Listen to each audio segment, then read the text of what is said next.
एक गांव में एक सेठ रहता था। सेठ की एक बेटी थी।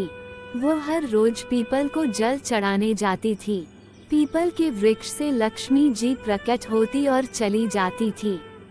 एक दिन लक्ष्मी जी ने सेठ की बेटी से कहा, तू मेरी सहेली बन जा। तब लड़की ने कहा कि मैं अपने पिताजी से पूछकर कल बताऊंगी।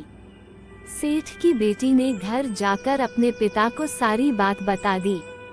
तब उसके पिताजी बोले, वह तो लक्ष्मी जी हैं, अपने को और क्या चाहिए, तू लक्ष्मी जी की सहेली बन जा। दूसरे दिन वह लड़की फिर गई। तब लक्ष्मी जी पीपल के पेड़ से निकलकर आए और कहा, सहेली बन जा। तो लड़की ने कहा, बन जाऊंगी, और दोनों सहेली बन गई। लक्ष्मी जी ने उसको खाने का न्योता दिया। घर आकर लड़की ने माँ बाप को कहा कि मेरी सहेली ने मुझे खाने का न्योता दिया है। तब पिता ने कहा कि सहेली मिलने जाओ, पर घर को संभाल कर जाना। तब वह लक्ष्मी जी के यहाँ न्योता खाने गई तो लक्ष्मी जी ने उसे शाल दुशाला ओढ़ने के लिए दिया, रुपये दिए, सोने की चौकी, सोने की थाली में 36 प्रकार का भोजन कराए। भोजन करके जब वह जाने लगी तो लक्ष्मी जी ने पल्ला पकड़ लिया और कहा कि मैं भी तुम्हारे घर भोजन करने आऊंगी। तो उसने कहा, आ जाए। वह घर जाकर चुपचाप बैठ गई।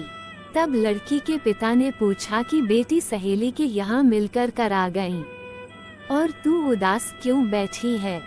तो उसने कहा, पिताजी मेरे को लक्ष्मी जी ने इतना दिया, अनेक प्रकार के भोजन कराए, परंतु मैं कैसे भोजन कराऊंगी? अपने घर में तो कुछ भी नहीं है। तब उसके पिता ने कहा कि गोबर मिट्टी से चौक लगाकर घर की सफाई कर ले। 4 मुख वाला दिया जलाकर लक्ष्मी जी का नाम लेकर रसोई में बैठ जाना। लड़की सफाई करके लड्डू लेकर बैठ गई। उसी समय एक रानी नहा रही थी। उसका नौलखा हार छील उठा कर ले गया और उसके घर वह नौलखा हार डाल गया और उसका लड्डू उठा ले गया।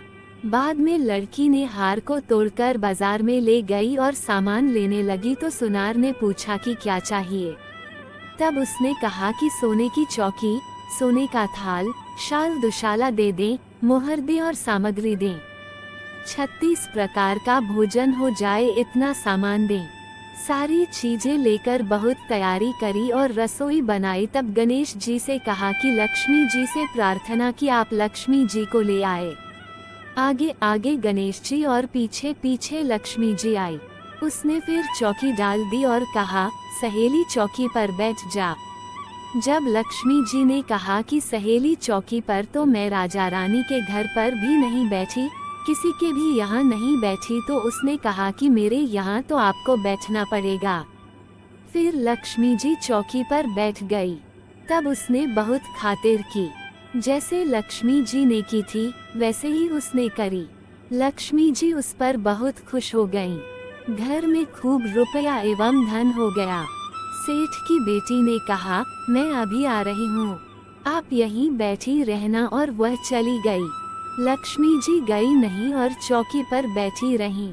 उसको बहुत दौलत दी। हे लक्ष्मी जी, जैसा आपने सेठ की बेटी को दिया वैसा सबको देना। हे लक्ष्मी माता, आप मेरे सभी दोस्तों और मुझ पर कृपा बनाए रखना। जय माँ लक्ष्मी।